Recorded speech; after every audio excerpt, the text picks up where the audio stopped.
Cardinal Patriarch of enchanting Venice, and finally the universal pastor of the global Catholic Church. A passionate advocate of social justice and world peace, he revolutionised the way in which the Church engaged with the wider world. He took an active interest in world politics and promoted dialogue incessantly. Indeed, he was also instrumental in helping to transform the attitude of the official Church towards other Christians and peoples of other faiths, and hence he encouraged and instigated new church bodies to oversee such dialogue. He was instrumental in helping to calm global tensions during the Cuban Missile Crisis. His teaching style was of a very different tone and substance to that of his predecessors, and theologians enjoyed much greater freedom to pursue their work and to explore pressing questions thanks to his pontificate. Many scholars previously deemed suspect were brought in from the cold thanks to his pontificate, and they in turn would leave their own deep and lasting impressions upon the Church and its teaching. But his greatest achievement would be the calling of the Second Vatican Council, which took place between 1962 and 1963. He called the council in order, he said, to bring the Church up to date, for which he used the Italian word aggiornamento. Stating that those in the Vatican were not the curators of a museum, this genial pastor, believed by many to have been appointed as a caretaker pope only, would usher in a process that would leave the Church forever transformed in each and every aspect of its life. Although John only lived to preside over the first period of the council, his vision and character permeated much of its work right through to the final session and beyond. Thanks to Vatican II, the Church's organisation, liturgy, global outlook, teaching and self-understanding were all transformed.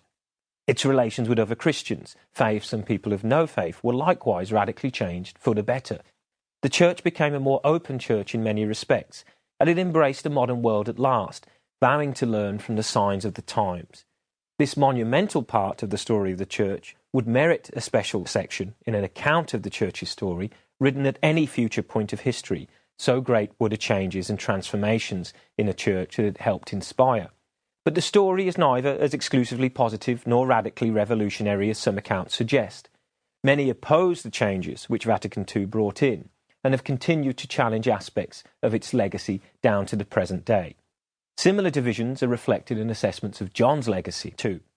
And John had plenty of battles to face within the Church in the lead-up to the Council and during its first session. Some have elevated John to the status of global diplomatic genius. Others, such as England's Archbishop, later Cardinal Heenan, spoke rather of a kindly parish priest-type figure of modest intellect. How might we try to discern the true character and nature of Papa Giovanni? Of course, Pope John was no radical and faced numerous critics from both right and left alike.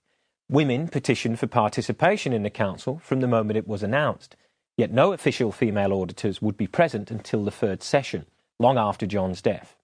Critics of the official Church's tragic and criminal mishandling of the clerical abuse crisis also point to John's endorsement of the March 1962 document, Crimen Solicitationis, which appears to have been one of the earliest documents sent to bishops around the globe, which made secrecy and cover-ups official Church policy with regard to offending clerics.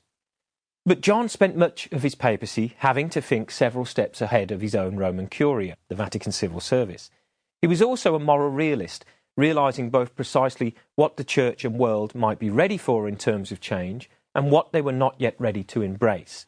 He was courageous and outspoken when necessary. For example, he single-handedly helped transform the Church's official attitude and prayers towards the Jewish peoples. And he is honoured and remembered with great appreciation by various official Jewish bodies for his courageous work both during the Holocaust and as Pope. Indeed, good Pope John, as he is frequently termed, presided over one of the most transformative papacies in the entire history of the Church. That it was also such a short pontificate makes his achievements all the more remarkable. Beatified in 2000 and soon to be canonized, this poor boy travelled a very long way indeed.